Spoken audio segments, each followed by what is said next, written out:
Hola, ¿cómo están? Buenas tardes. ¿Así se me escuchan? Hello, hello.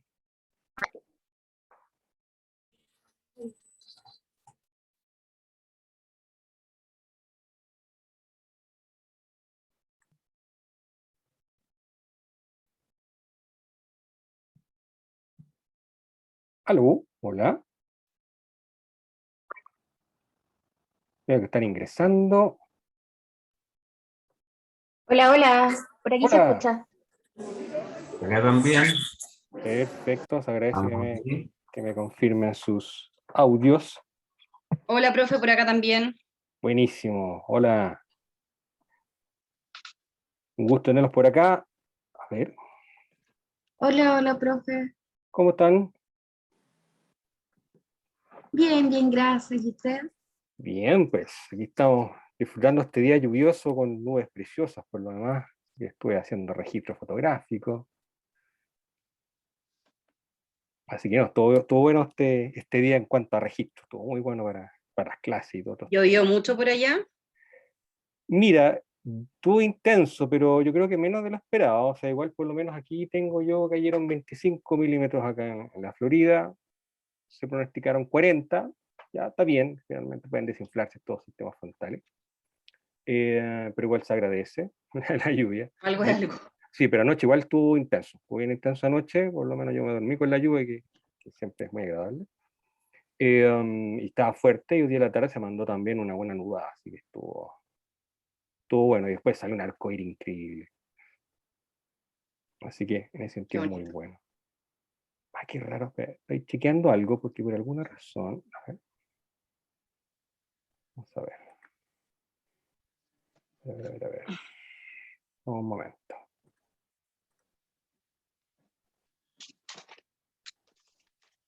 Que por alguna razón, a ver, me dio un mensaje de que está, bueno, voy a partir al tiro con algunos temas. Ustedes están viendo la presentación, ¿no es cierto? ¿La ven? Sí. Sí, ya. Aquí está. Porque por alguna razón yo dejé seteado el curso de manera tal que grabe las clases como respaldo, pero me está avisando que está silenciado mi audio, así que voy a ver qué está pasando. Ya, espero que no quede en mudo, sería complicado. Pero bueno, vamos a revisar qué pasó. Lo bueno es que hoy día todos están, así que eso es buenísimo. Ya está. Ya, bueno, ahí estamos entonces. Le quiero dar la más cordial de las bienvenidas entonces a esta versión 2021 del curso de Geografía para el Turismo. Agradecer la confianza de estar acá en este curso. Y feliz también, sobre todo porque sé que hay gente que está muy entusiasmada de participar porque están en el rubro, ¿ya? O tienen muchas ganas de aprender. Así que creo que en ese sentido va a ser un curso bien entretenido. Lo ideal es que siempre cuando hayan dudas, no tengan miedo de preguntar, interrumpir. Las preguntas siempre son súper valiosas. Así que la idea es que la pasemos bien, ¿ya? Yo estoy, que alguna preguntaban si va a hacer una evaluación, ¿ya? Bueno, hay varias formas de evaluar, ¿ya? No necesariamente tiene que ser a través de un proceso formal. Yo generalmente en mis cursos trato de hacer lo más lúdico posible el proceso educativo, y siempre estoy evaluando con actividades de distinto tipo, así que probablemente acá vamos a aplicar lo mismo, pero no es para forzarlo a estudiar, sino que más o menos para que vean ustedes cuánto están aprendiendo y yo ver cuánto están aprendiendo ustedes, es un tema también que me interesa harto ese feedback, ¿ya? Y, porque yo he estructurado el curso de manera tal que vayamos viendo cómo se fue generando el proceso con respecto a lo que es los contenidos científicos y qué hay detrás del proceso, porque finalmente qué es lo que me interesa, sobre todo en este curso, que ustedes puedan, sin lugar a dudas, en terreno o en las distintas actividades, puedan tener conocimiento de toda esta historia, de todos esos procesos que muchas veces no los conocemos, particularmente la enseñanza de la geografía en Chile, digámoslo, es bastante deficitaria, no se enseña todos los contenidos que uno podría esperar que se entregaran. Eh, por lo tanto, creo que en ese sentido vamos a estar hablando, porque de hecho en algún momento pensé ponerle el nombre al curso, pero dije no, pensé ponerle el nombre de la geografía oculta o la geografía no escrita en algún momento. Pero no, mejor preferí ser más directo, ¿ya? Y finalmente llamar a la geografía para el turismo. Así que eso es. Así que me gustaría, así brevemente, para no quitarles mucho tiempo, si nos podríamos presentar, ya que vamos a estar en estas 6 semanas juntos, para un poco, le agradecería un poco para que nos conozcamos entre nosotros, me digan su nombre, a qué se dedican, y especialmente por qué están en el curso. O sea, algunos me lo escribieron, no todos, pero igual me gustaría que los demás escucharan el por qué están en este curso, así que se lo agradecería para que partamos. Y obviamente dejo abierto para que también, si hay preguntas, me las hagan al comienzo. Así que no sé quién quiere partir. O hacemos dedo gracias. Hola, me llamo Danae, me dedico a la arqueología y fui en el pasado alumna de Pablo, así que muy agradecida nuevamente de estar en sus clases. Bienvenidos a nada. Sí, recuerdo muy bien la generación de arqueología de la SEC de aquellos años. Puedo decir que muchos de ellos soy amigo hoy en día, así que qué bueno tener una arqueóloga acá en el curso. Bienvenida a Bosdonay. Muchas gracias. ¿Quién más? Hola Pablo, con Javier. Hola, Javier. Hola. Oye, bueno, yo estoy en esta clase, en este curso para aprender, ¿ya? Me interesa mucho para ir configurando cosas que estoy, en el fondo es un hobby, pero para aprender. ¿M? Perfecto. ¿Y qué soy? Soy administro un frigorífico de atmósferas controladas Ujú. y eso nomás, y estos hobbies que me encantan, que clima, geografía, paleontología y todo este tema. ¿Ah? Buenísimo. Bienvenido, Javier. Un gusto tenerte acá. Gracias, igual.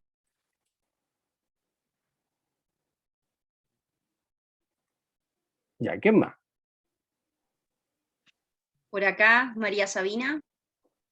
Ahí. También fui alumna de Pablo en Vertical, Instituto Vertical, carreras de ecoturismo. Actualmente vivo en Coyhaique, me dedico al turismo, soy guía de turismo y tomé el curso también como complemento al área profesional que me dedico. Sé que Pablo es un gran profesor y creo que fue uno de los ramos que más aprendí estando en la universidad. Fueron los de- Se agradece, María Sabina. Muchas gracias. Qué bueno tenerte nuevo por acá. Sí, y parece que hay varios personajes interesantes en el curso que van a aportar harto. Sí, de todas maneras. Sí. Yo creo que por eso también, en algún grado, yo quería que el curso fuera bien limitado. Por eso no quería un gran grupo, porque me interesa un poco este tema del intercambio de experiencias, porque creo que en turismo y en geografía es súper valioso. Así que se agradece que nos vayan contando un poco su historia. Y no tengan miedo de decirme, oye, profe, podríamos ver esto en la otra clase. Problema, si lo podemos aterrizar y hacer un tema que todos sigan. La idea es que un poco sea lo más personalizado el curso para todos los que estamos. Buenísima, Pablo, y muchas gracias por la instancia. Gracias. ¿Quién más viene?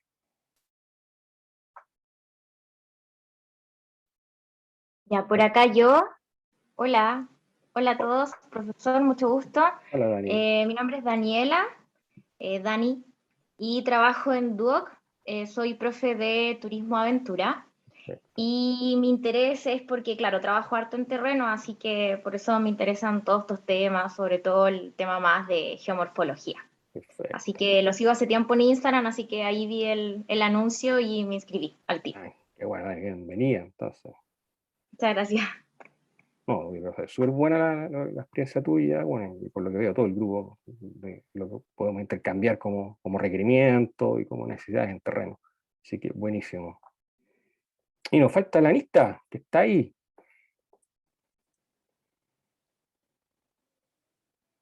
Aló, Anita.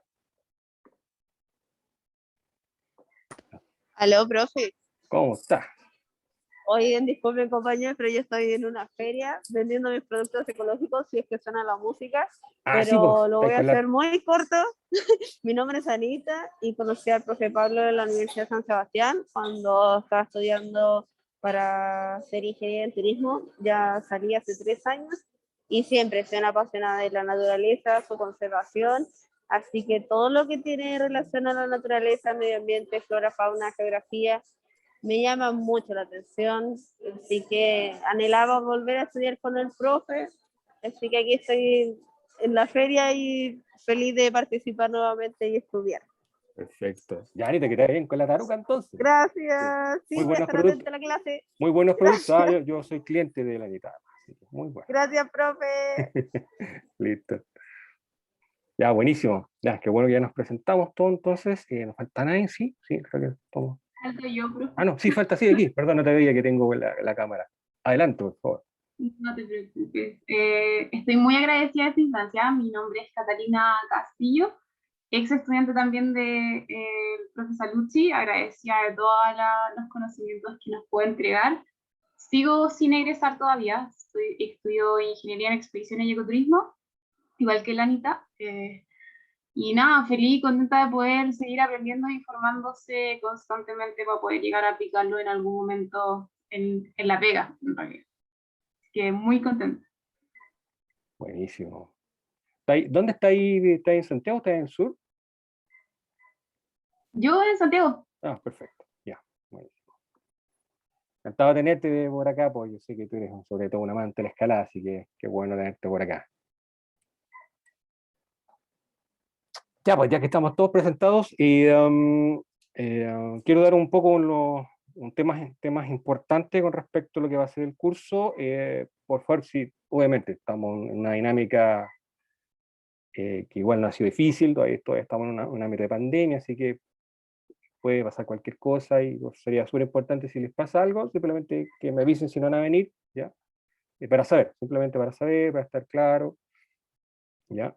Y simplemente eso, me mandan un correo, profe, yo no puedo, listo, no hay problema. Más que nada para tener claro qué grupo de personas voy a tener en clase, ¿ya? Como les mencionaba, las clases van a ser respaldadas al canal de YouTube, Profe Saluche, ¿ya? Ahí voy a estar subiendo las clases, ¿ya? Y las voy a tener disponibles una semana después de realizar la clase, y va a estar en un canal privado, que solamente es para estudiantes del curso, ¿ya? Por lo tanto no es abierto, solamente, por lo tanto ustedes tienen que recibir el link para poder acceder a las mismas, ¿ya? Sin ese link no van a poder ingresar. Así que por eso también es importante tener claridad quién está teniendo problemas de asistencia, porque si yo trato de subir las clases lo más rápido posible, ¿ya? Desde que ahí se puedan, obviamente, recuperar la clase si han tenido algún tema. Ahora, yo claramente privilegio sobre todas las cosas la clase presencial porque me interesa la interacción con ustedes, ¿ya? Por eso me interesa mucho el que estemos y conversemos clase a clase, los temas de plantear las dudas. Si eventualmente no pueden venir y ven la clase online, no tengan problema en preguntarme en la siguiente clase si quedaron dudas de este video, porque las preguntas, créanme, son súper valiosas para mí. Así que, en ese sentido, no tengan miedo de preguntar. Y al final del curso voy a entregar un certificado de participación, ¿ya? Obviamente un digital, para que usted lo pueda incorporar a su currículum. No sé si hay alguna duda con respecto a esto. No, ¿No? yo todo bien. Perfecto. En otro caso, si surgiera alguna duda, me mandan un correo, no hay ningún problema, que tiene mis QTH. Veamos entonces. Partimos entonces con el primer módulo, que es paleogeografía. Este módulo va a tener clase los días jueves 19, hoy partiendo clase inaugural, martes 24, jueves 26 y martes 31 de agosto. Este está programado, este módulo no olvidemos que son módulos que duran 2 semanas, 4 clases, y cuando llegue módulo 2, quiero conversar sobre todo porque tengo la duda sobre las clases del 14 y el 16 de septiembre, porque probablemente algunos tal vez se tomen la semana, pero veámoslos cuando lleguemos al 9, ¿ya? Porque yo el 14 lo tengo programado, pero a lo mejor ustedes tienen temas, por eso conversemos el 9 de septiembre, si hacemos 14, porque el 16 ya lo tengo, obviamente ya lo tengo obviado, porque si casi el 16 en la noche previa al 18 creo que no va, no creo. Así que si ustedes me dicen, profe, cambiemos la clase del 14 para después, por eso le digo, pensémoslo, Por eso quiero dar al tiro la advertencia, por eso el 9 lo conversamos, si no suma la clase el 14 no hay, el 16 obviamente lo saltamos por el 18, a pesar de que tú indicas que va a ser, algunos dicen que un 18 indoor, otros dicen que no, pero yo creo que la verdad, como se va la proyección, yo creo que va a ser indoor, así que conversémoslo cuando lleguemos al 9 de septiembre, para que hagamos, porque probablemente tal vez les salga algún plan que no está, en fin, como estamos en este escenario tan dinámico de muchas veces también de algún grado de incerteza, conversémoslo ahí con esas clases. Pero el módulo 1, por lo menos, las clases sí o sí son los días que están aquí entregados, ¿no? 19, 24, 26 y 31. Entonces, partamos entonces. Vamos con el primer tema, que es la conformación del planeta Tierra. Esencialmente, vamos a revisar todos los nuevos modelos teóricos que hay. Ha salido muchísima información con respecto a los nuevos modelos, porque tenemos hoy en día, claramente, gracias a la tecnología, una escalada de información, una escalada de nuevos documentos que lo obligan a uno a estar constantemente revisándolo, y por lo demás, un poco resumiendo y entregando contenido, particularmente cuando uno también, ustedes probablemente saben, soy comunicador científico, así que trato siempre de entregar información en la medida que sale, tratarla de entregar de manera amena, porque en realidad hay muchísima información en este momento dando vuelta con respecto al nuevo conocimiento de nuestro planeta. Así que vamos a revisar esta primera parte, el tema de hoy, conformación del planeta Tierra, y especialmente cómo se van a estructurar los continentes en la medida que la Tierra se consolida. Veamos algunos conceptos básicos.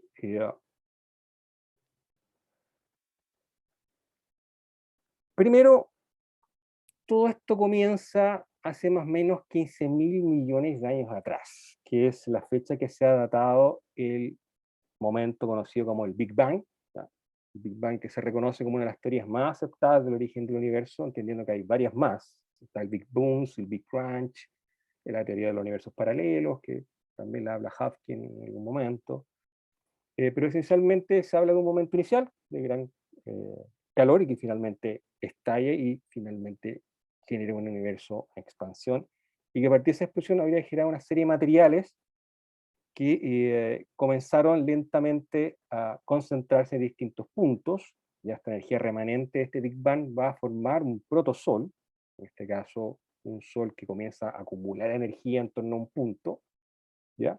Y en torno a esta masa de calor, que comienza a tener particularmente su propio campo gravitacional, comienzan a girar resto de los materiales que son parte de este Big Bang, que son los conocidos planetesimales, que son esencialmente, a ver si me permiten, ¿dónde está? Los planetesimales son todos estos objetos que se ven girando acá en este protosol. Esta bola de fuego que está ahí es el Sol naciendo, formándose recién, acá está, estos son los planetesimales, que son restos de rocas, que hoy día también son parte de los distintos cuerpos meteoríticos o asteroides que andan dando vuelta, y que lentamente comenzaron a ser atraídos por el Sol y fueron chocando entre sí, ¿ya? En un fenómeno que se llama de acreción. O sea, distintas las rocas fueron chocando, se fueron sumando, amalgamando entre sí, soldándose entre sí, para finalmente comenzar a girar en torno al Sol y formar, en nuestro caso, nuestro sistema solar. Por ende, la Tierra es, como todos los otros planetas, pero particularmente la Tierra, que es un planeta telúrico, que se denomina, porque tenemos planetas jovianos, que son los gaseosos, y los planetas telúricos, que son especialmente los que tienen especialmente estructura rocosa, que es de Marte hacia el interior, porque de Marte hacia el exterior son los planetas jovianos o gaseosos. Estos planetas telúricos fueron formándose esencialmente con el choque de distintos materiales, y se fueron de alguna manera amalgamando. Y por eso la Tierra, en su momento inicial, fue mucho más grande que lo que la conocemos hoy en día. La Tierra estuvo más hinchadita en su fase inicial, y lo que ha ido haciendo desde que se forma, hace 4.600 millones de años, es un poquito ir deshinchándose, y toda esa actividad es lo que genera todos estos movimientos sísmicos, el volcanismo, que hacen que, obviamente, como buenos chilenos que somos, la Tierra se mueva, tiemble, producto de toda esta actividad tectónica que tiene. Entonces, en este momento también se generan grandes importantes nubes de gas y polvo, que son muy esenciales para formar estrellas, donde fundamentalmente el hidrógeno y el helio va a formar nuestro astro principal, que es el Sol, junto a otros millones de estrellas más. ¿Ya? Pero esencialmente el Sol, y en la medida que va creciendo, va captando a estos planetesimales para después consolidarse como planetas propiamente tal. Entonces, esta fundición y atracción de los materiales hacia el centro genera ya finalmente esa estructura conocida propiamente tal que ya como un Sol, como un astro, que va a consolidarse en un sector, todos sabemos, un sector marginal del universo hoy en día, pero muy importante para finalmente quienes estamos acá, que finalmente sabemos que somos, que tenemos una ubicación privilegiada al punto de vista de lo que es la zona de vida, por lo menos como la conocemos. Sabemos que la Tierra está en un punto óptimo de vida, ¿ya? Y hasta el momento, como decía Carl Sagan, no sabemos si finalmente hay más vida afuera, pero eso resulta egoísta pensar que somos los únicos, ¿ya? Entonces, acá un esquema que muestra esencialmente en la primera instancia como la creación de los planetas a medida que van chocando entre sí, se va produciendo esta colisión de distintos cuerpos rocosos, van sumando volumen, se van soldando para ir formando, en el caso de la Tierra, esta estructura rocosa. Posteriormente, con el paso del tiempo, estamos hablando ya de una escala de 4.600 millones de años, los materiales que esencialmente más ligeros se mueven a la superficie y los materiales más densos y pesados se van hacia el centro.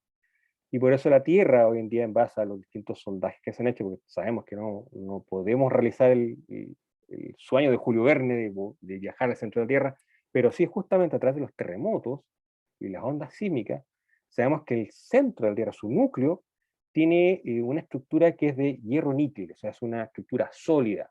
¿Y por qué lo sabemos? Porque las ondas sísmicas no logran atravesar el núcleo, rebotan por ese sector. Por eso sabemos que tiene esta composición. Porque la pregunta que siempre me hacen, ¿pero cómo sabemos que hay hierro ahí? ¿Alguien lo ha visto? ¿Alguien ha secado? No, todavía es imposible. No somos capaces todavía con nuestra tecnología ni siquiera de atravesar la corteza terrestre, ¿ya? Pero sí a través de las ondas sísmicas sabemos que las ondas rebotan en el sector y no logran pasar por este sector. Por eso sabemos además que la temperatura del núcleo de la Tierra es de 6.000 grados Celsius, que es la misma temperatura de la superficie del Sol. Y eso hace que constantemente tengamos interacción del calor del núcleo hacia las zonas exteriores del cuerpo de la Tierra, hacia la corteza. Digamos lo que el núcleo es una especie de caldera, que está constantemente arrojando calor y haciendo que los materiales que están dentro de la Tierra se muevan dentro del cuerpo de la Tierra constantemente. El material se está moviendo, generando estos intercambios de calor. Y ahí voy a entrar en detalle en lo que son cómo se mueve esto. Esencialmente se le conoce como movimientos convectivos, que producen este intercambio de calor entre el núcleo y la superficie. Además, ¿cómo sabemos que tenemos 6.000 grados Celsius? Por el hecho de que a la medida que yo bajo X kilómetros en la corteza terrestre, la temperatura sube X grados. No sé si se recuerdan del caso, probablemente sí, de los 33 de Atacama, que ellos estaban más o menos a 800 metros de profundidad y tenían en promedio entre 28 y 30 grados de temperatura al interior de la zona donde estaban. Y eso tiene que ver porque justamente a la medida que yo más bajo en la corteza, más calor hace. Por eso en base a eso se calcula que la temperatura de la profundidad en que está el núcleo es cercano a 6.000 grados Celsius, lo que se llama como la gradiente adiabático del interior de la Tierra, o subsuperficial, gradiente adiabático subsuperficial, porque también tenemos una gradiente adiabática en altura, ¿ya? Que dice que a la medida que yo subo un cerro, o que subo en la vertical, la temperatura desciende X grados, ¿ya? Al interior de la Tierra es lo contrario, mientras yo más bajo en un hoyo en la Tierra, más sube la temperatura. Por eso sabemos, digámoslo matemáticamente, que tenemos alrededor de 6.000 grados Celsius en torno al núcleo, ¿ya? Entonces, nuestra Tierra tiene, por ende, varias cortezas, varias capas en realidad, pero dos cortezas. Tenemos una corteza oceánica y una corteza continental. Importante que quede ese dato ir dando bote, ¿ya? Porque la primera corteza que logra formar la Tierra es la corteza oceánica. Después, a la medida que va pasando el tiempo, va a ir formando corteza continental, ¿ya? Y en ese proceso, que se va conformando la corteza continental, especialmente el volcanismo activo, es lo que va a permitir que se vaya a formar posteriormente la atmósfera, especialmente por los gases que emanan los volcanes. Y ahí es muy interesante, y bonita esta parte, yo la encuentro muy interesante, la cuento, porque fíjense cómo el nacimiento de la atmósfera terrestre está relacionado con los volcanes. ¿Ya? Sabemos que la Tierra es el único planeta que tiene una atmósfera habitable, por lo menos como conocemos la vida, que tiene que ver con la oxidación o el uso del oxígeno. ¿Ya? Teniendo en cuenta que el gas principal de la Tierra no es el oxígeno, es el nitrógeno. El nitrógeno, el 78% de los gases que tiene la Tierra es esencialmente son gases nitrogenados. Solo un 21% es oxígeno. ¿Ya? Solo ese 21% permite la vida como la conocemos. Pero esa atmósfera y esos gases nacen de las erupciones volcánicas de hace millones de años atrás. Y por eso es tan interesante ver la cosmovisión mapuche, que ellos ven a los pillanes y todo lo que tiene que ver con los dioses de la naturaleza en los volcanes. Entonces, por eso yo siempre destaco esa cosmovisión, que tiene mucho que ver con la ciencia, es decir, con lo que de alguna manera hemos levantado científicamente. Entonces, ¿qué va pasando después? ¿Ya? La Tierra se consolida con este bombardeo, ya con este choque, este amalgamiento de distintos objetos que comienzan a colisionar entre sí para formar esta esfera.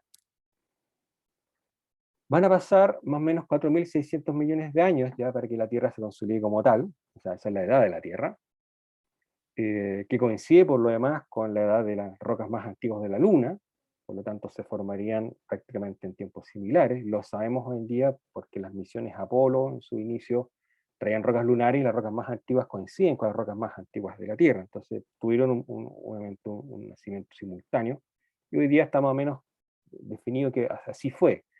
Se discute más bien si lo que empuja a la Luna a formarse y que queda atrapada en el sistema gravitacional de la Tierra es un objeto de igual volumen, choca con la Tierra y después esa roca que queda flotando en torno a la Tierra es lo que forma después la Luna. Ese es un tema que se discute, hay bastantes papers del tema, pero sí que tuvieron una formación más o menos simultánea. Eso creo que es lo destacable.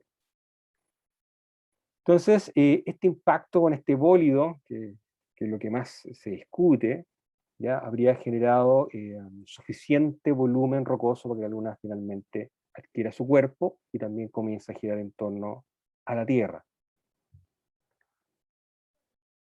Después, ya hace 3.800 millones de años, a pesar que la Tierra se va enfriando, ya la corteza naciente, estamos hablando de la corteza primitiva, que es esencialmente corteza oceánica, porque esencialmente la corteza de la Tierra más antigua son las cortezas oceánicas, comienza a fracturarse, y eso tiene que ver con las presiones que se producen en las estructuras internas, en este proceso de enfriamiento, y eso obviamente va a generar un volcanismo muy activo. De hecho se habla de esta época un poco como un planeta volcán, una gran bola de fuego incandescente arrojando varias toneladas de gases ya hacia la atmósfera.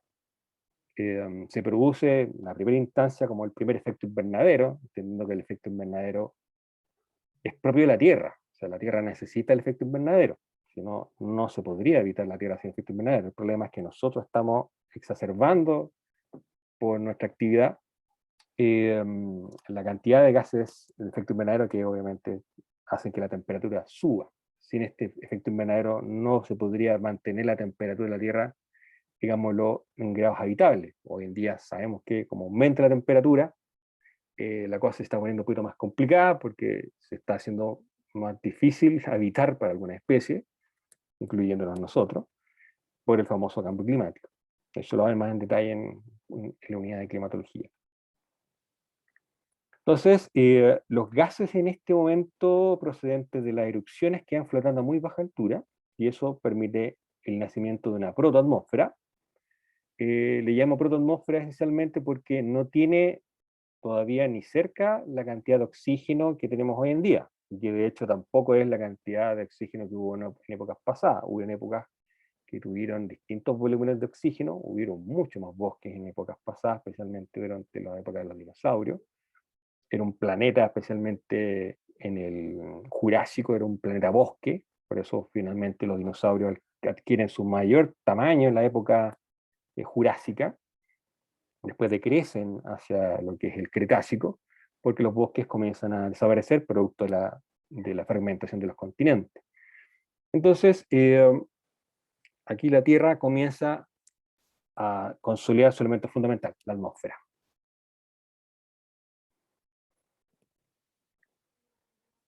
Ya hace 3.700 millones de años disminuye la actividad volcánica paulatinamente, y la Tierra logra retener esencialmente moléculas fundamentales para el funcionamiento de la atmósfera, que es el nitrógeno. El nitrógeno por excelencia es el gas que respira la Tierra. Ustedes probablemente, al que le gustan las plantitas, ustedes saben que de repente cuando una plantita está media amarilla, se recomienda echarle nitrógeno, porque finalmente es, digámoslo, un elemento fundamental para la Tierra, es el nitrógeno. Por eso el 78% de la Tierra es, en cuanto a los gases, es nitrógeno. Después aparece el oxígeno, ¿ya? Especialmente con lo que tiene que ver con los procesos asociados a la respiración, fotosíntesis y otros que son fundamentalmente asociados a la oxidación, ¿no? Y obviamente también aparece el vapor de agua y el dióxido de carbono, que es, saben, el dióxido de carbono por excelencia es un gas que permite mantener la temperatura. El nitrógeno es un gas que permite varios procesos, pero sobre todo produce distintos grados de estabilidad de los elementos de nuestra atmósfera, porque la atmósfera tiene distintas capas, y que permite que éstas convivan o que generen, digámoslo, esta especie de escudo que tiene la Tierra. Las primeras capas del nitrógeno es súper importante. En la medida que la Tierra se enfría, obviamente produce condensación, por lo tanto tenemos la condensación de todos esos gases que arrojan los volcanes, aparece el vapor de agua, y si hay vapor de agua, ¿qué tenemos? Nubes. Inmediatamente tenemos nubes, y por lo tanto se estima que hace 3.600 millones de años hubo lluvia por más de 100 millones de años. Imagínense, lluvia por 100 millones de años. Eso permitió que las cuencas de la corteza oceánica se comenzaran a llenar, y surgen los océanos, y en la medida que se van diluyendo los distintos materiales, se van aportando las sales, y comienza a tener el mar ya las características fundamentales, o digámoslo, básicas, para que aparezcan los carbonatos, porque es fundamental para que aparezca la vida, especialmente la vida que tiene que ver con el ciclo del carbón, y poco a poco va a comenzar a poblarse el mar con organismos muy sencillos, pero muy exitosos, especialmente con las primeras algas, para después dar un paso realmente que hasta el día de hoy eh, siempre hemos estado, a quienes seguimos este tema, con el gran signo de pregunta, ¿qué pasó? Porque sabemos que hace 2.500 millones de años brota la vida, una vida muy sencilla en el mar, muy, muy sencilla, simplemente algas, algunas esponjas, pero que su función es fundamental, que es oxigenar el mar. Y a la medida que se oxigena el mar, ese oxígeno va a subir a la atmósfera y va a enriquecer a la atmósfera para los procesos futuros que van a ocurrir en los continentes que aún no emergen. Y ven que la vida, especialmente los continentes, van a emerger desde el fondo oceánico. Y fíjense cuánto tiempo pasa para que pasemos de un ecosistema muy simple a ecosistemas más complejos. Fíjense en esta diferencia, 2.000 millones de años pasaron desde los organismos simples, repito, estas algas, para que hace 500 millones de años literalmente esto explote. Literalmente esto explota. Hasta el día de hoy nadie lo entiende, no hay una teoría muy clara que explique por qué la vida pasa de pocos organismos a millones de organismos. Porque además va un poco en contra de lo que plantea Darwin, que Darwin dice que la evolución es un proceso lento y paulatino. Aquí literalmente la vida explotó y surgen los primeros ecosistemas modernos, y eso se refiere a un gran depredador y a una serie de depredados que antes no existían. Esencialmente había un ecosistema en donde no habían depredadores, todos coexistían de igual manera. Eso lo vamos a ver después en paleoecosistemas, y vamos a ver un poco cuáles son esas geografías, y vamos a ver al primer tiranosaurio rex de la época. Entonces, y aquí aparece el trilobite, que digámoslo el niño símbolo de esta época, uno de los fósiles más importantes de esta época. Uno lo puede encontrar distribuido planetariamente en varios continentes, por eso es tan importante estudiarlo, porque nos va contando varias dinámicas de cómo fueron emergiendo estos organismos en distintas zonas y quedaron hoy día confinados a distintas zonas, especialmente de montaña, en varias partes del mundo, ¿ya? Yo siempre, si se fijan, yo voy a ir colocando como información complementaria todos aquellos links donde saqué la información y donde ustedes, si quieren profundizar más, pueden ir. Por ejemplo, trilobites.info es una tremenda portal, ha recibido una cantidad de premios, y si quieren saber de Trilobite, es el lugar, trilobites.info. Tiene muchísima, pero muchísima información con respecto a cómo se fueron formando lo que sabemos hoy en día de los trilobites, que después voy a volver de nuevo a los trilobites, pero lo destaco porque es un fósil sumamente importante para entender lo que pasó hace millones de años atrás, ¿ya? Inclusive es un portal que uno entra y siempre hay hallazgos nuevos, entonces uno entra, la primera que ve en la página es el trilobite del mes, así como el nuevo fósil que se encontró, y ahí lo pueden de alguna manera escudriñar y saber qué pasó con este nuevo descubrimiento, que ahí vamos a ver que trilobites con ojos en estructuras pedunculares, es decir, como los caracoles, que son los pedúnculos, los cachitos que tienen los caracoles, y su ojo arriba se llama pedúnculo. Hay trilobites con ojos pedunculares, trilobites ciegos, trilobites con ojos, digámoslo, bastante prominentes. En fin, ahí va un poco a estudiar un poco la anatomía del trilobite, que eso es la penúltima clase de este módulo, sí, que cuando vemos fósiles guía, lo vemos el trilobite junto con la monite, para entender un poco cómo se fue levantando la historia que yo le estoy contando, o sea, de dónde viene este conocimiento.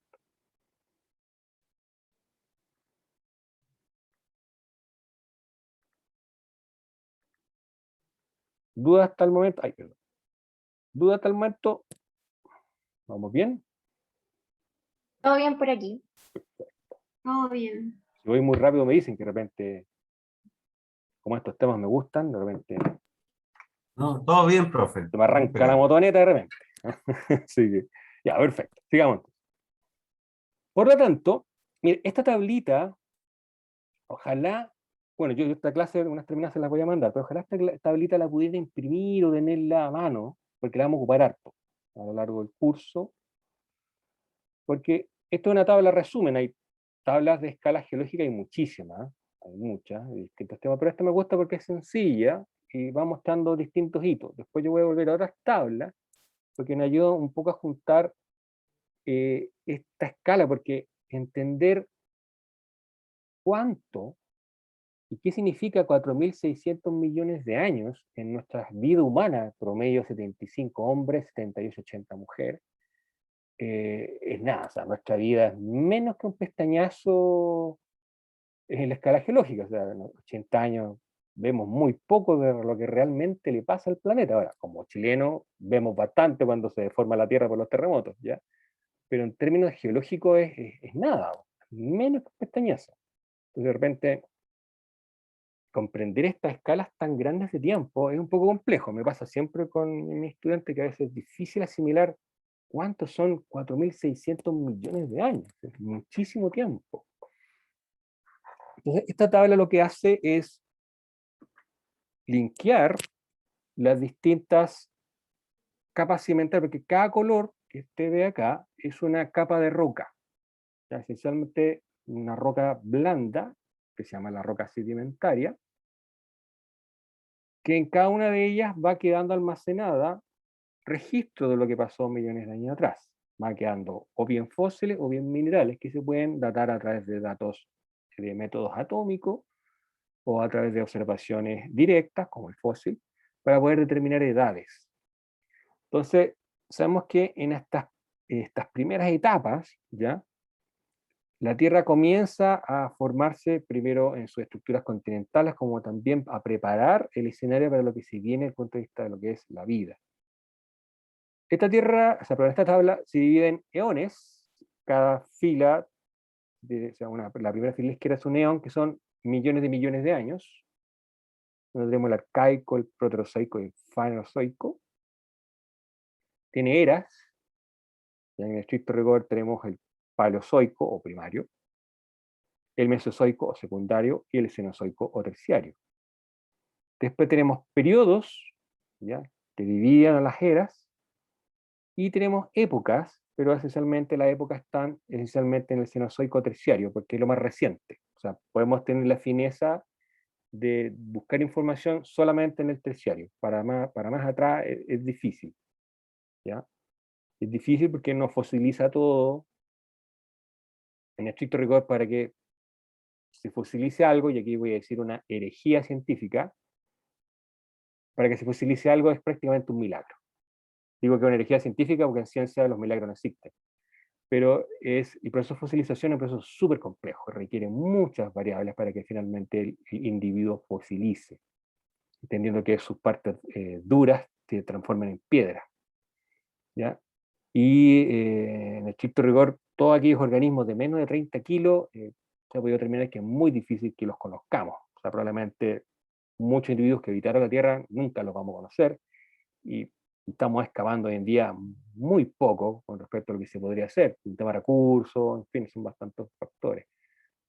Pero es bien complejo buscar fósiles muy antiguos, ¿ya? Especialmente los cambrianos, lo estoy hablando acá, cuando explota la vida. Entonces, ordenemos un poco para que vayamos entendiendo. Acá, esta primera era, la era arcaica, ¿ya? Esencialmente habla del origen de la Tierra, ¿ya? Acá tenemos las rocas más antiguas que se han encontrado. Esta edad tiene entre 1800 y 1200 rocas que se han encontrado en Australia y en África. Ahí hemos encontrado las rocas más antiguas de este planeta, ¿ya? Y con un ecosistema bastante interesante asociado. De hecho, a Australia uno puede visitar el sitio donde están estas rocas con sus fósiles asociados, ya que se conoce como la fauna de Diacara o la fauna de Diacarense, ¿ya? Voy a verla en detalle más adelante, ¿sí?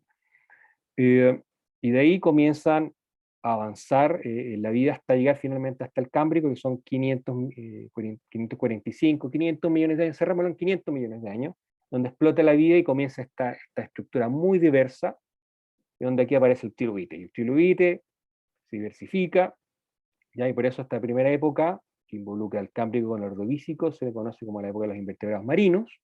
Precisamente el trilobite es un organismo con exoesqueleto, no hay organismos todavía con estructura similar a una columna vertebral, hasta que llega el periodo silúrico, y donde aparecen los peces y también aparecen los tiburones.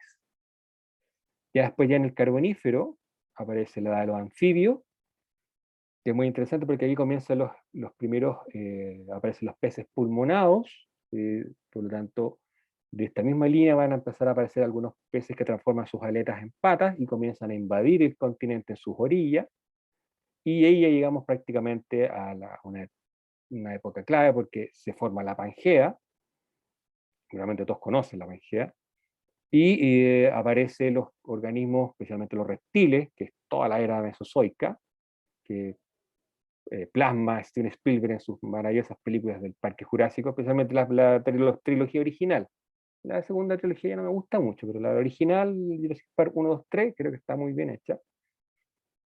Y ahí los reptiles hacen de las suyas, finalmente el planeta queda literalmente a sus pies, producto de varios hechos, y lo vamos a revisar particularmente el meteorito que mata a los dinosaurios aquí en el Cretácico, es un meteorito bastante pequeño con respecto a otros meteoritos que cayeron en épocas pasadas, pues justamente en el Pérmico Triásico, cuando voy pasando especialmente los organismos van entrando del mar a la Tierra, cae un meteorito que mató el 98% de la vida marina, fíjense, 98% de la vida marina desaparece.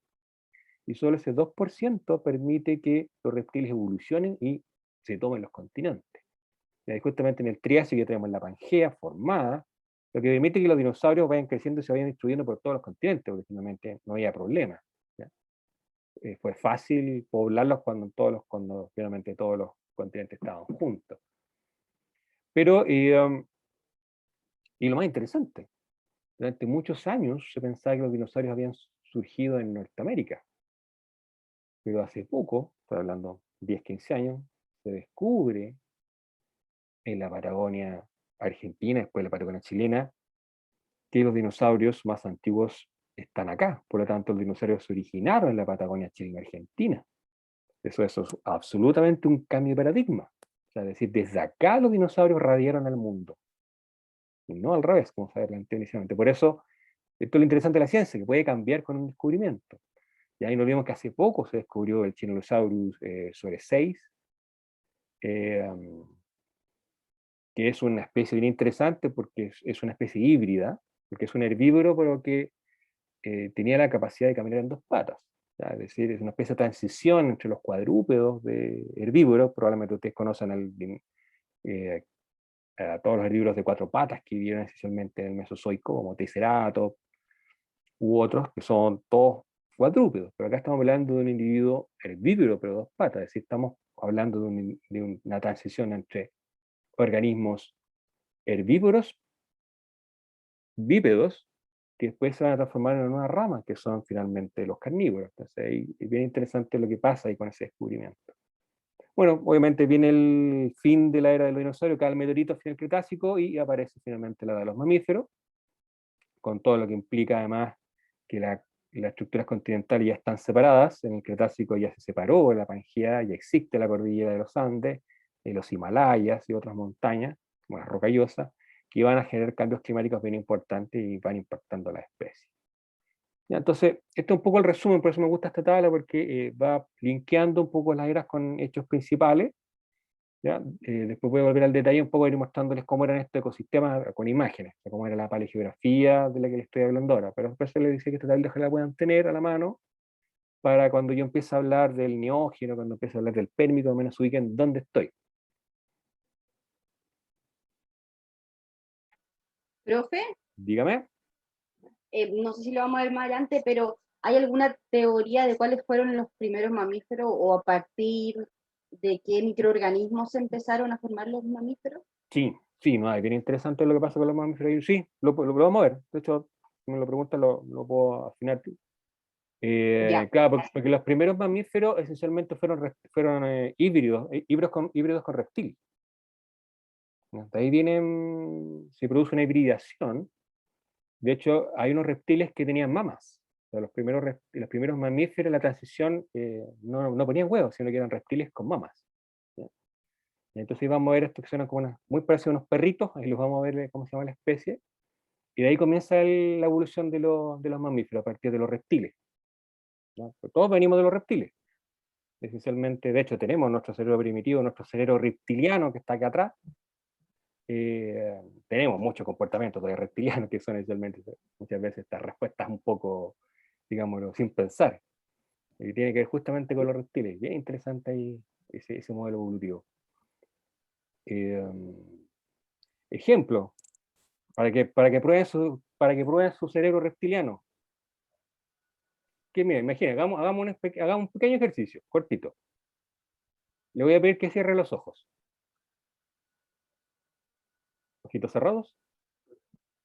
Ya, imagínense que en este momento alguien entra al lugar donde ustedes están con una bandeja de chocolates. ¿Qué les pasó? ¿Les pasó algo en su boca? ¿Les pasó algo en su cerebro? Se hizo agua a la boca. Ya, perfecto. Ahí está la respuesta reptiliana. Sin verlo, pero sí simplemente ya con saberlo, su cerebro reacciona. Y esa es una respuesta reptiliana. ¿Ya? Y esas son las respuestas que tenemos. Es un ejercicio que yo hacía con mi estudiante años atrás, que siempre con ganas de comer chocolate cuando hacía el ejercicio. Que es verdad, son herencia de nuestro pasado reptiliano.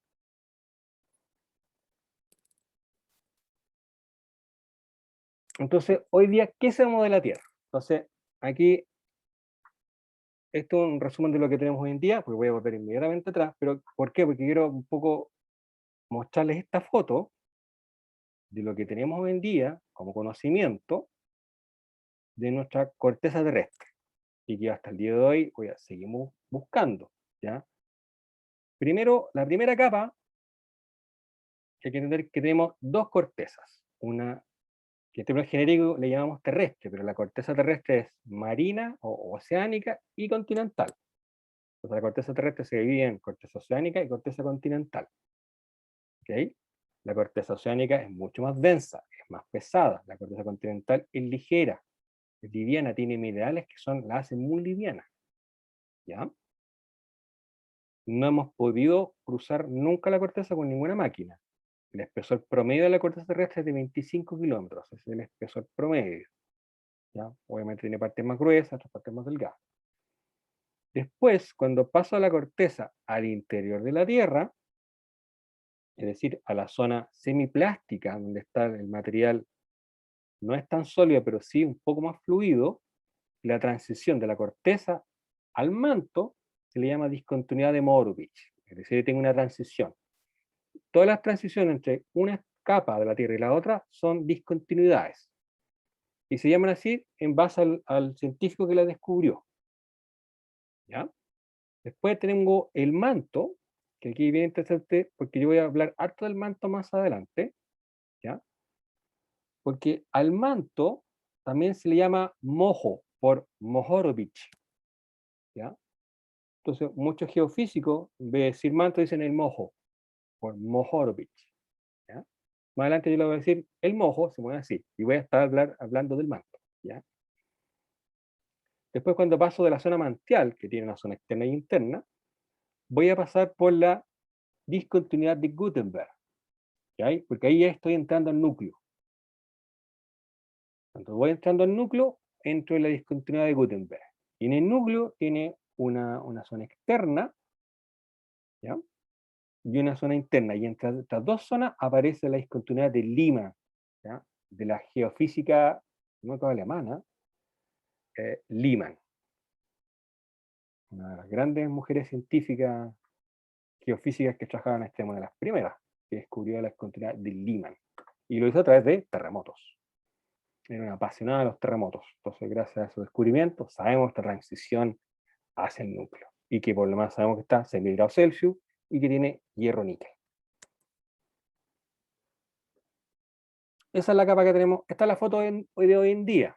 ¿Por qué le digo? Porque hace poco salió publicado en Nature Geoscience que la Tierra tendría un núcleo dentro de su propio núcleo. O sea, un nuevo núcleo.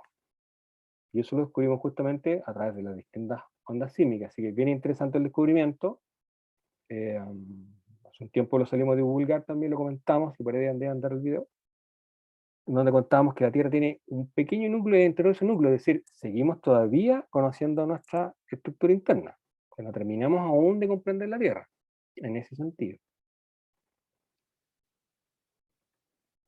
Por lo tanto, si yo pudiera hacer un corte así como de torta, ya, si pudiera hacer un corte de segmento de la Tierra, vería que tengo estos 6.000 grados Celsius en el núcleo y que produce mucho intercambio calórico, por lo tanto tengo el material sobre el núcleo que está semifundido, ¿ya? Y este material va a ir ascendiendo a la corteza en estos movimientos circulares, tal y cual cuando hago hervir una olla, el agua con la medida que se acerca al foco sube, y cuando llega a la superficie vuelve a bajar, constantemente va teniendo estos bucles, que se le llaman ciclos convectivos, y ese material es el que va a ir subiendo a la corteza de la Tierra y va formando volcanes, o va haciendo que finalmente sean volcanes continentales o volcanes submarinos.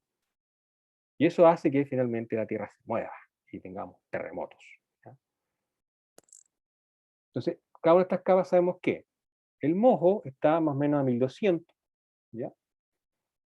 Se mueve entre los 1200 y los 4000, dependiendo si el manto externo o el manto interno, y hay el núcleo, y cuando yo voy pasando a las zonas más cercanas, voy a llegar a grados que pueden rondar los 4500 a los 6000 grados ya en el núcleo.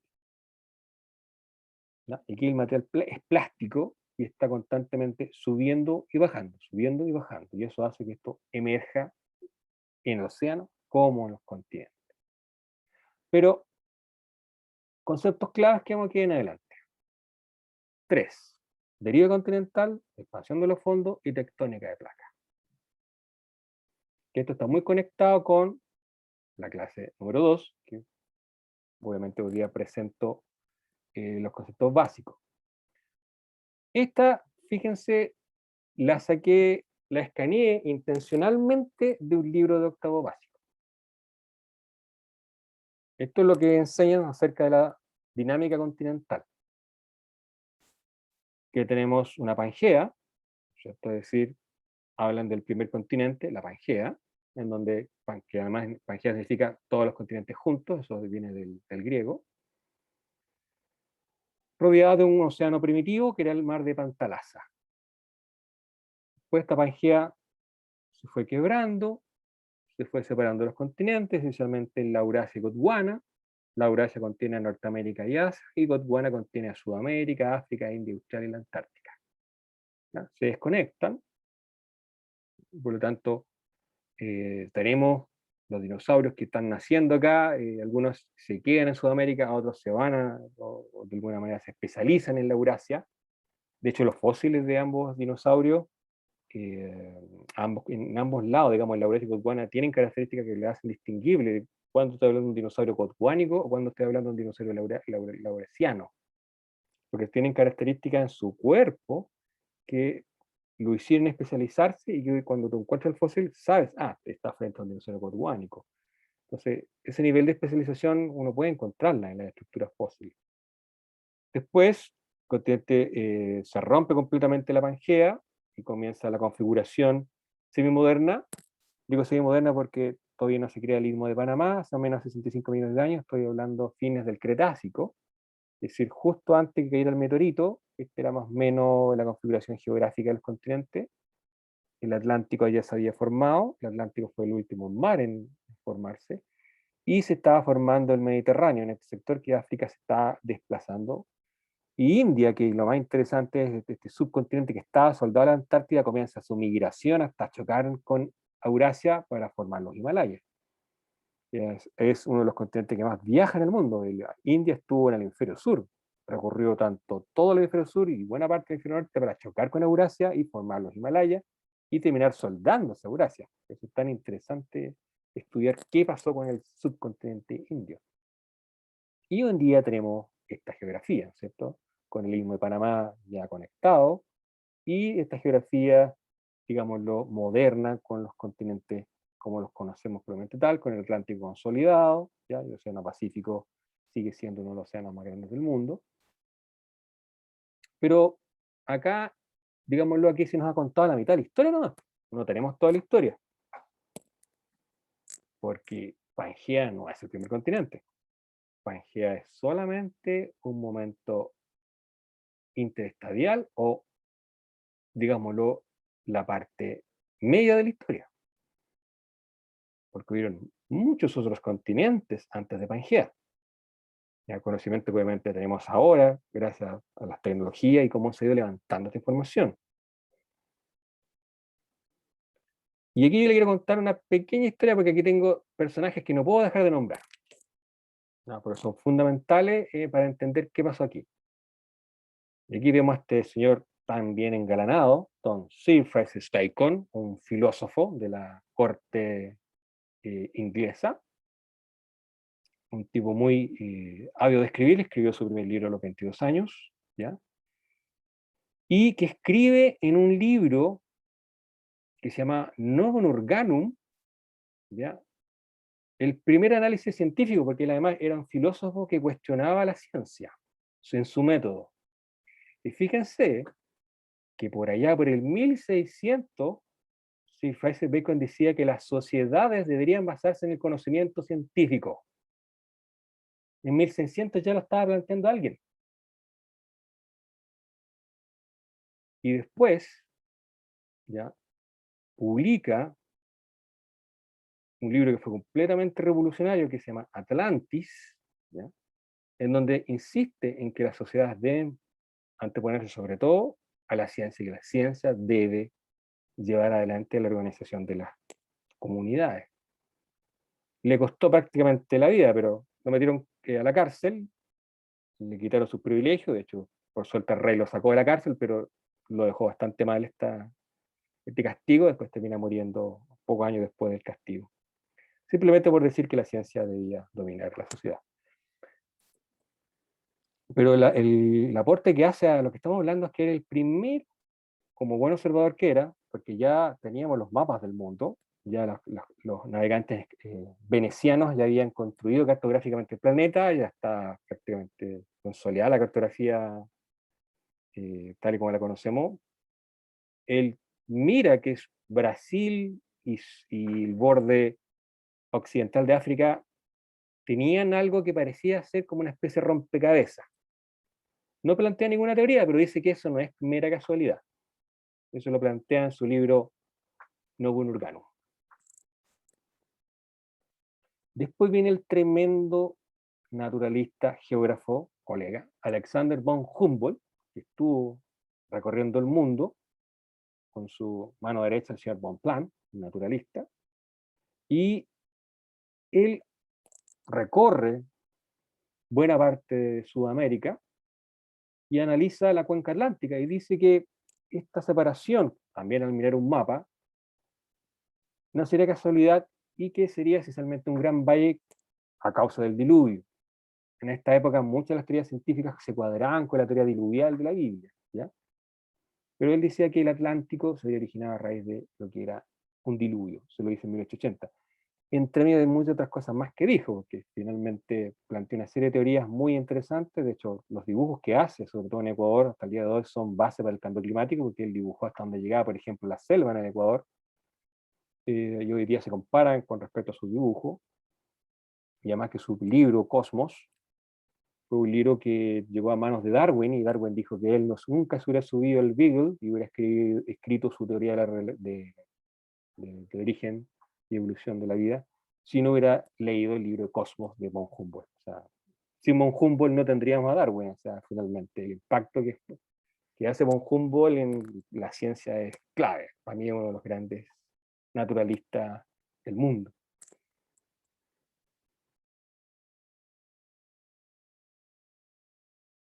Y aquí aparece otro gran personaje, don Snyder Pellegrini, que él realiza las primeras observaciones del tipo científico, es decir, toma evidencia fósil. Acá están dos dibujos hechos en su puño y letra, son, la saqué de un libro que está aquí en ResearchGate.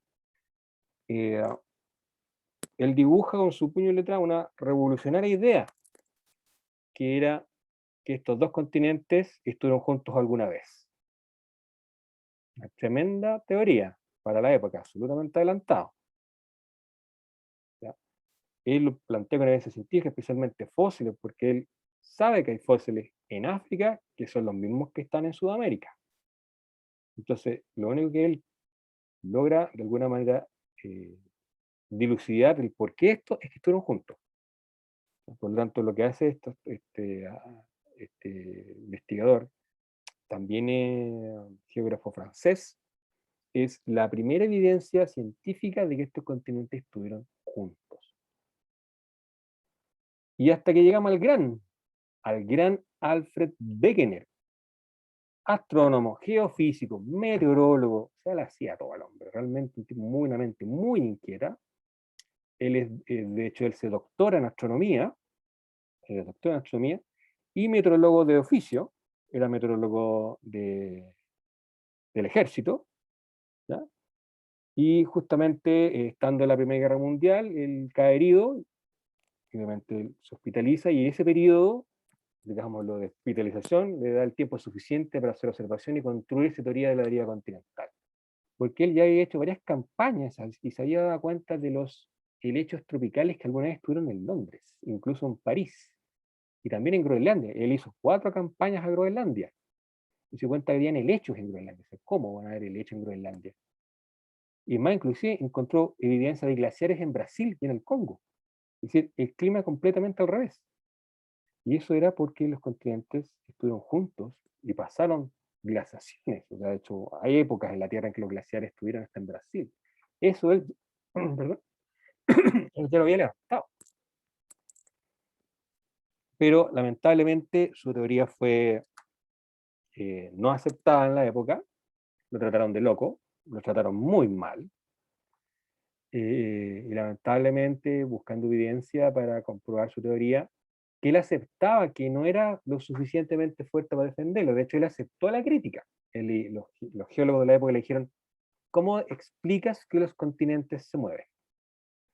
Lamentablemente no tenía cómo explicarlo, y lo reconocía. Él levantó un par de hipótesis, pero todas fueron tiradas por el suelo. Obviamente también la teoría fue olvidada por más de 30 años. Y en el año 28, perdón, en el año 30, en la 4ª expedición a Groenlandia, lamentablemente sufre un infarto del corazón y muere en Groenlandia, donde por lo demás su equipo lo enterró, porque era el lugar donde más le gustaba estar, así que dijeron que lo mejor era que ahí estuviera.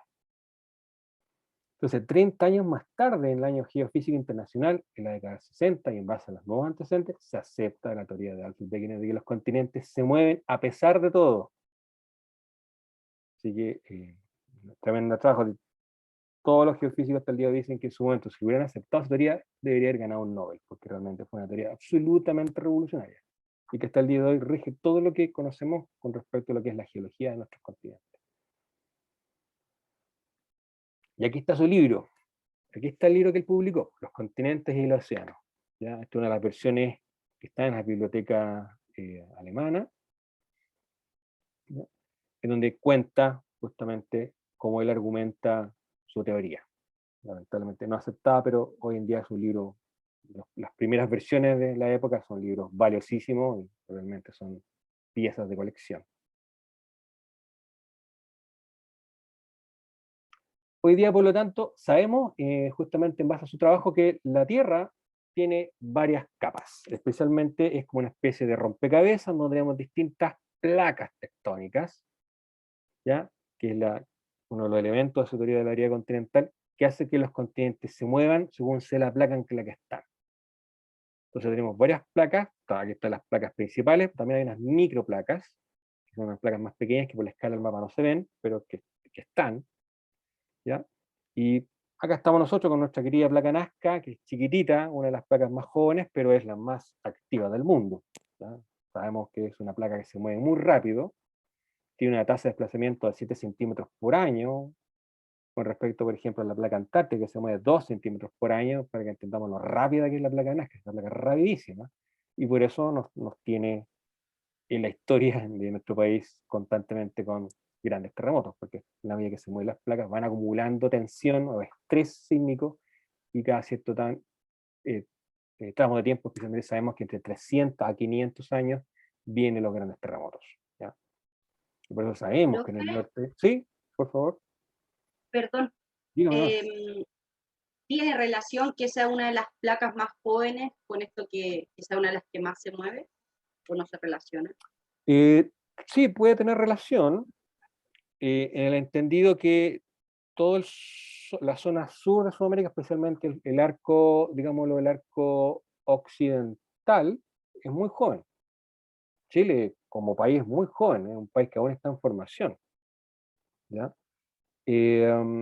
Porque hay placas que han desaparecido, que hay placas aquí que debería dibujarlas, pero no están porque desaparecieron ya, ¿ya? Y obviamente una placa que aparece hace poco y puede que tenga relación con la velocidad de los terremotos, pero esencialmente es porque es un territorio aún muy reciente el que tenemos en este sector. Y eso voy a explicar en la próxima clase, porque justamente esta placa Nazca es una placa bastante joven, ¿eh? Con respecto a otras placas. Igual que la placa de Cocos, y aquí había otra placa antes que ya no existe porque se la tragó el continente norteamericano y solamente queda, digamos, lo que fue el sector que se llama Juan de Fuca. La FA de San Andrés es muy importante, responde a esa placa que existía acá antes, que ya no está, porque finalmente ya se hundió completamente. Entonces sí, es una placa activa justamente pero es una placa muy reciente, ¿ya? Y además que todos los territorios más recientes que están en las zonas del borde de los continentes tienden a sufrir muchos terremotos porque son territorios que son recientemente formados, ¿ya? No así las partes internas de los continentes, que son las partes más estables, ¿no? Por eso, justamente yo creo que voy para allá para responder mejor tu pregunta. Pero precisamente sí, es una placa bastante joven.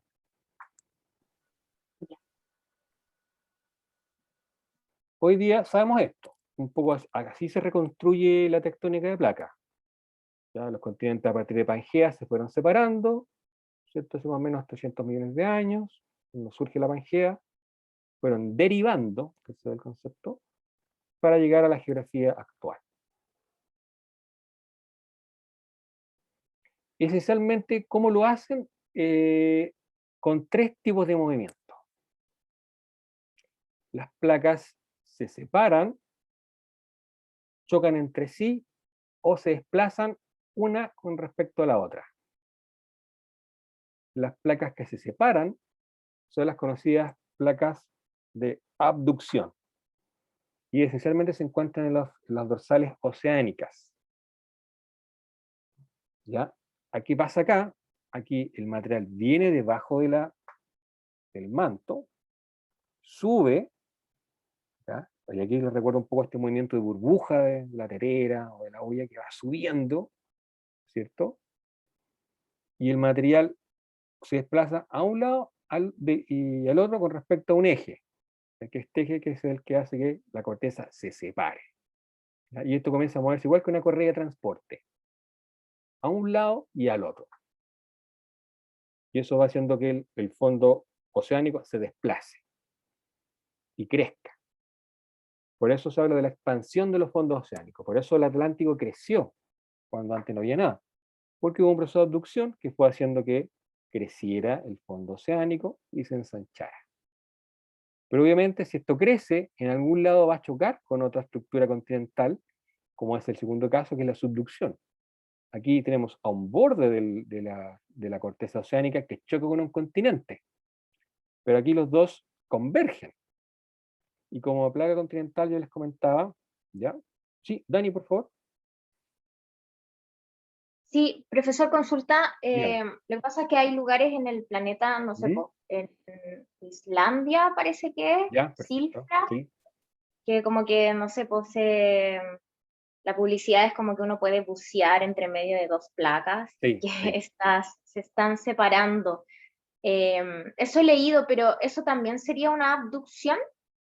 Sí, ¿Que estas ahí, placas se estén separando? Ah, ya. sí, sí, ahí porque justamente Islandia está justo en el borde de dos placas, la placa norteamericana y la placa euroasiática. Está justo en donde se soldan las dos.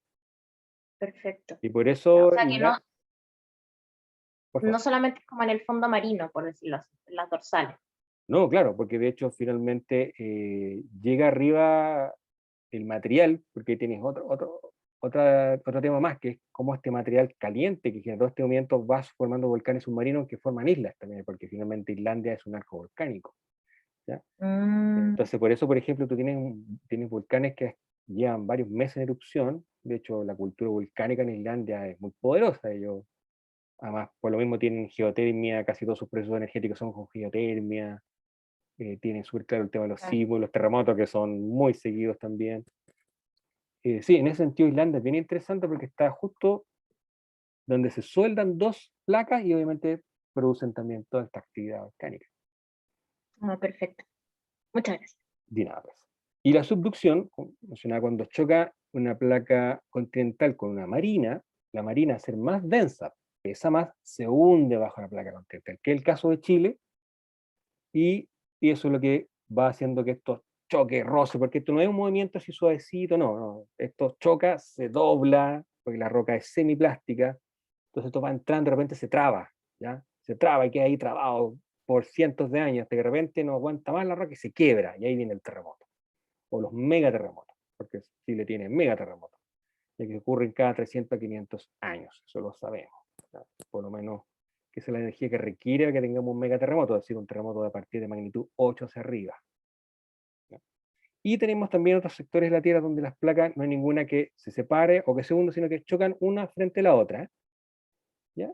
Que, por ejemplo, el caso más famoso es la falla de San Andrés, ¿ya? Que tenemos un segmento que bordea toda la península de San Francisco por California, pasa por todo el estado de California, y ahí la placa se está moviendo, y no han tenido ahí un terremoto importante desde el terremoto de San Francisco de 1906, y por eso ya tienen bastante preocupación, hay muchos simulacros, porque dicen que el gran terremoto del sur de la placa, o sea, del segmento de la falla de San Andrés, debe romperse en cualquier momento y lo principalmente afectado sería Los Ángeles. ¿Ya?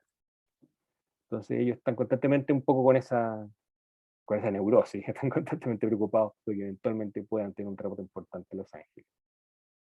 También tenemos nosotros fallas de este tipo, la falla de Liquiñe-Ofqui, una falla de más de 1000 kilómetros de largo, que nace justamente ahí en la ciudad de Liquiñe, que está un poquito más al sur de Villarrica, y termina en el istmo de Ofqui frente a Coyhaique.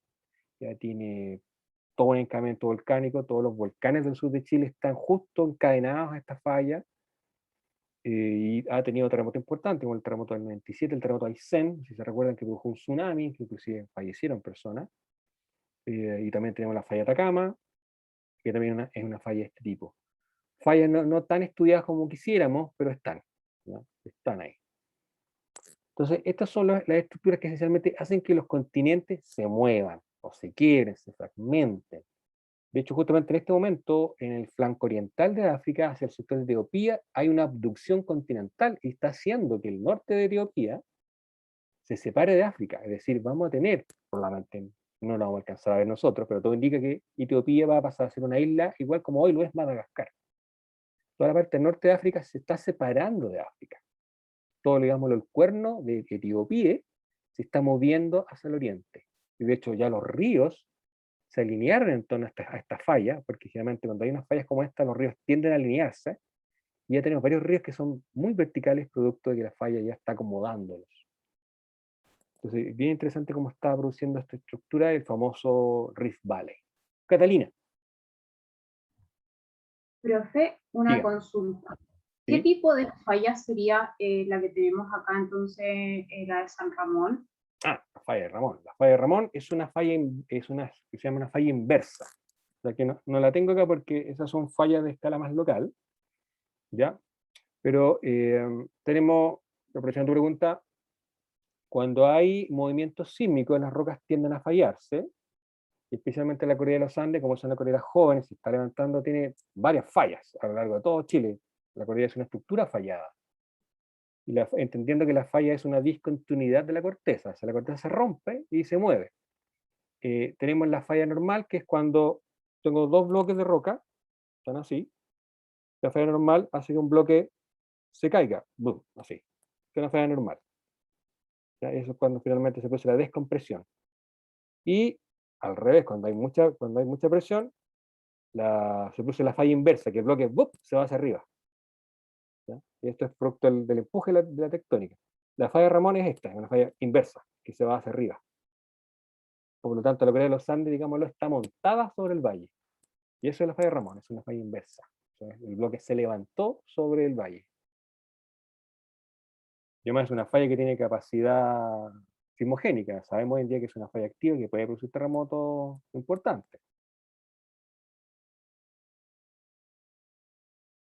Muchas gracias.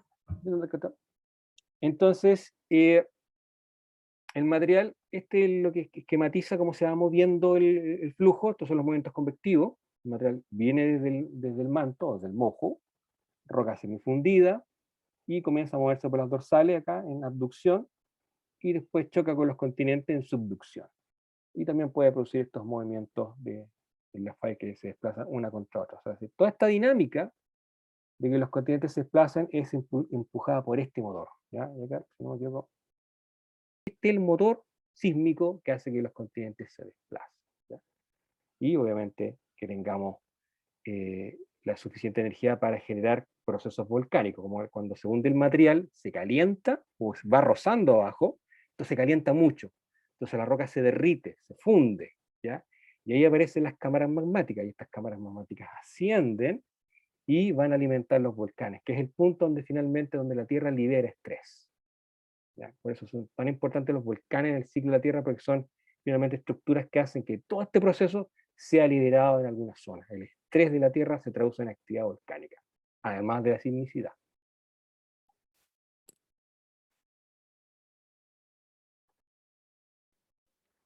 Entonces, resumiendo, acá tenemos todos los tipos de movimientos que tiene la corteza oceánica y continental. Súper importante tener claro que hay estos dos tipos de corteza, y que hacen que los continentes se vayan moviendo, ¿ya?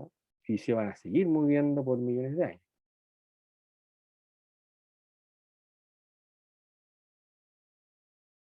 Entonces, dejo presentado hoy día el tema 2, que es la conformación de los continentes. Ya les expliqué cómo se mueven los continentes, ¿no es cierto? Ahora vamos a ver cómo se forman los continentes. Ya pues les conté un poco, les estoy contando la historia como de atrás para adelante, ¿ya?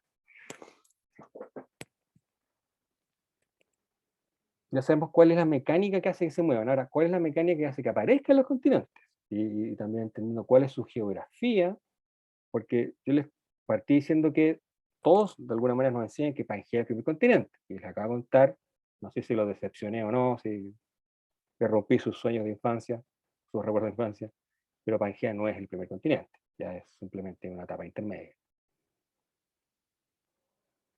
Acá tenemos Pangea, ¿no es cierto? Esto es lo que hemos visto en nuestros libros y probablemente lo tenemos en nuestro inconsciente porque es muy masivo este conocimiento, que Pangea se forma hace más o menos 300 millones de años atrás. Esa es la estructura, todos los continentes unidos, que permitieron que los dinosaurios se movieran libremente en las primeras etapas, hasta que finalmente se fragmenta a fines del Mesozoico, hace 65 millones de años atrás, emergiendo las cordilleras y haciendo que aparezcan nuevos climas, porque a medida que las cordilleras se levantan, tenemos biombos climáticos, y hay diferenciación climática a un lado y al otro, que eso impacta también en las especies. Pero hoy día sabemos que Pangea es solamente un momento de esta historia. ¿Y cómo se reconstruye esta historia? Concepto clave, que lo vamos a ver toda esta primera parte. Hemos logrado reconstruir esta historia porque hemos identificado cuáles son las estructuras primitivas de los continentes, que se conocen como los escudos o cratones. Lo que está en rojo son los continentes primitivos, es decir, los primeros continentes que emergen desde las cortezas oceánicas. Gracias a todos estos procesos de subducción, de abducción, lo que está en rojo son las rocas más antiguas que hay en los continentes que se conocen como escudos o cratones. ¿Ya? Acá en Sudamérica tenemos el escudo amazónico, tenemos el escudo norteamericano, el escudo etiopíe, el escudo canadiense, el siberiano, el australiano, el índico, en fin, hay varios escudos que son, repito, los primeros continentes que aparecieron. Las plataformas son los elementos que aparecen a partir de los escudos, o sea, es el material que comienza a crecer como una mancha de aceite, por un proceso que se llama acreción, porque los continentes crecen como una mancha de aceite. Pero después, en el Fanerozoico, es decir, posterior a este periodo, comienzan a levantarse las cordilleras del mundo. Todo lo blanco que está acá son cordilleras que se van a formar posteriormente a esto. Los Andes, las Rocallosas, los Apeninos, los Alpes, los Himalayas, la cordillera australiana oriental. Todas cordilleras que aparecen después de este proceso. Por lo tanto, son territorios muy jóvenes y que se van a ir amalgamando a estos escudos para configurar las estructuras continentales como las conocemos.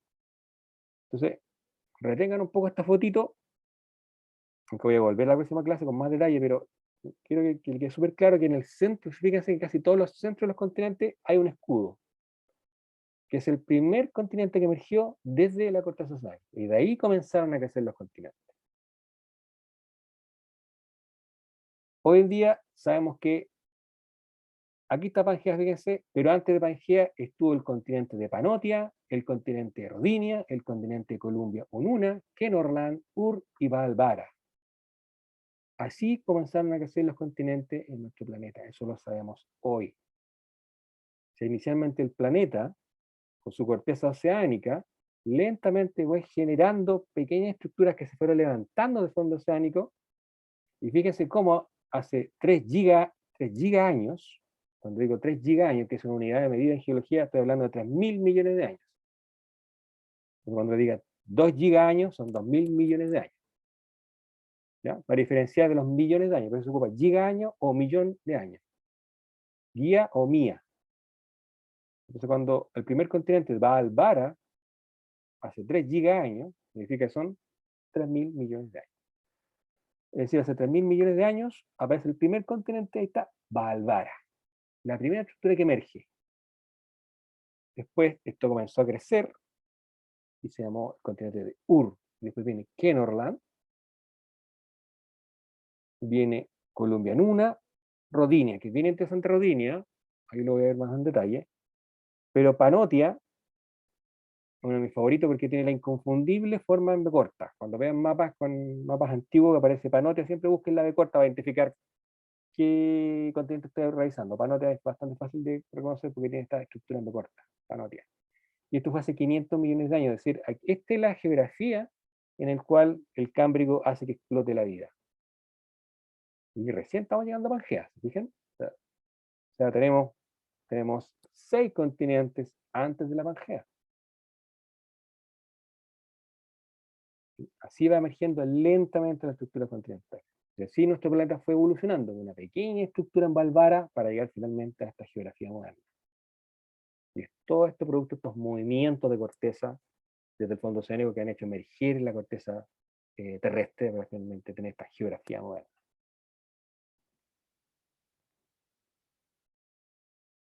Y acá, estos minutitos que me quedan, fíjense, aquí tengo Panotia. Una buena imagen de Panotia. Fíjense que ahí está la típica estructura continental en B corta. ¿La ven o no? Ahí se ve la B corta. Típica de Panotia, que es como una cabecita de conejo.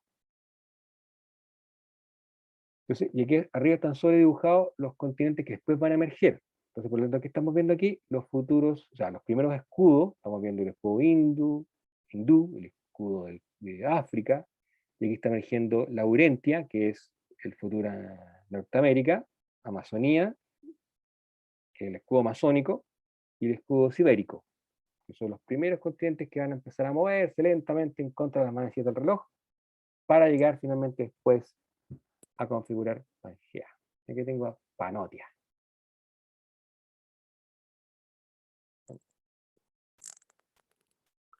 Bien, eso es lo que tenía para hoy. No sé si quedaron dudas, fue muy rápido. En la próxima clase vamos a retomar desde acá. Lo voy a explicar en detalle el tema de los cratones. Podemos analizar también dónde están de esos cratones en detalle, cómo se llaman, qué hay desde el punto de vista de lo visual, desde el punto de vista de lo que podría ser los geositios. Porque hoy día el turismo tiene una línea muy bonita de trabajo y son los geositios. Y muchos geositios que se han reconocido hoy en día junto con estos cratones, uno puede identificar en distintas zonas del mundo dónde están esos cratones y obviamente ir a contar esa historia, vamos a recorrerlo. Por eso me interesa mucho contar esta historia porque además, no sé si habían escuchado antes, pero estas son historias que se cuentan bastante poco, no sé por qué. Y yo lo encuentro muy interesante saber qué pasó con los continentes antiguamente. Creo que esto es una disciplina que hay que salir a contar. ¿Quedaron dudas?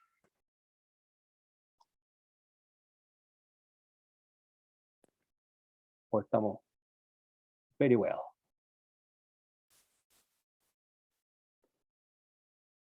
Sí, yo por aquí tengo una duda.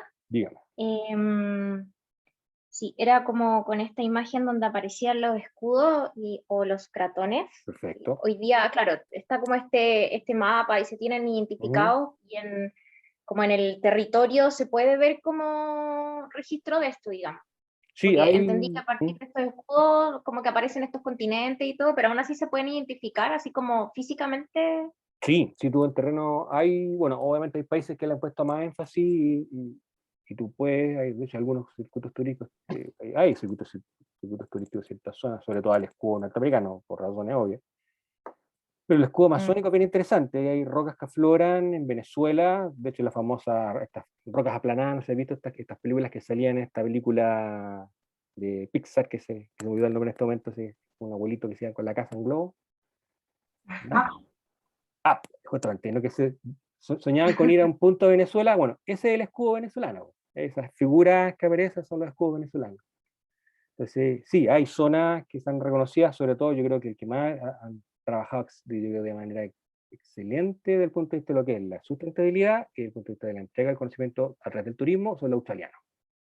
Ellos tienen toda una serie de circuitos para ir a conocer su escudo australiano, y además por lo más están las rocas más antiguas del mundo, están aquí en este sector, en el sector occidental australiano. Brasil algo tiene, ¿ya? Yo creo que también Argentina también ha hecho un par de cosas con sus sierras, con la Sierra del Norte, porque ahí yo lo voy a mostrar en la siguiente clase, donde están, con fotitos, donde están los escudos más precisos, ¿ya? Esto es un poquito más general. Pero sí, están. Tú puedes reconocer en terreno que tú estás en el escudo brasileño, por ejemplo, porque tú estás en el escudo australiano. De hecho, bueno, qué bueno que me pregunto porque a partir de esto se ha generado todo un tema mundial de los geositios. De hecho, en Europa hay toda una línea de trabajo geositio, que solamente en España tiene más de, no me equivoco, más de 500 geositios. ¿Ya? O sea, me quedo corto, estoy hablando de perdón. Los geositios, cuando tú tienes muchos geositios juntos, se generan los geoparques. El geoparque es una figura que te la entrega las Naciones Unidas, es una figura de reconocimiento, ¿ya? Y los españoles tienen fácil 500 geoparques. En Sudamérica, Brasil tiene 3 y Chile tiene uno reconocido, que es el Geoparque Cultural Cura, y está en camino a ser reconocido 3 más, y uno de ellos es el Cajón del Maipo. No por el tema de los escudos, porque nosotros no tenemos escudo, pero sí por las características geológicas que permiten reconocer la memoria de la Tierra, porque los geositios son lugares que te permiten identificar la memoria de la Tierra, que me parece además una idea preciosa.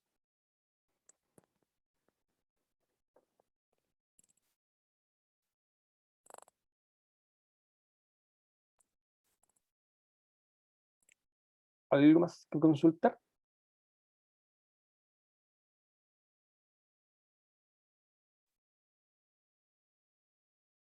Ya, si no hay consulta, porque se me va a cortar esto, les mando la clase a sus correos y nos vemos en la próxima clase del día martes,